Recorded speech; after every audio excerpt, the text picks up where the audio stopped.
அவ்வளவு பரபரப்பா சோதம் அழியறதுக்கு நேரம் எல்லாம் நடந்துகிட்டு இருக்குது. பரலோகமே பார்க்குது. ஏன்னா மிகப்பெரிய நியாய தீர்ப்பு ஒண்ணு பூமியில் நடக்க போகுது. ஒரு கவலையும் இல்லாம இருக்காம பாருங்க.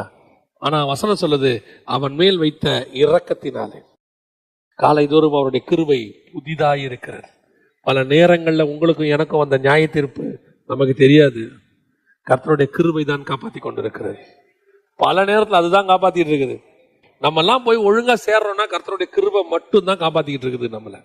பல நேரங்கள்ல தப்பு நம்ம பண்றது தப்பு, சரின்னு சொல்லவே இல்லை, ராங். ஆனாலும் அவர் நம்ம மேல் வைத்த கிருபை.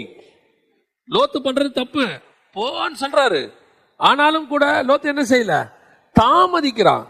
நம்ம கிட்ட என்னன்னா ஆப்போசிட், அவர் மெதுவா போங்கிறாரு, நம்ம வேகம். லோத்துவ வேகமா போங்கிறாரு, அவன் மெது.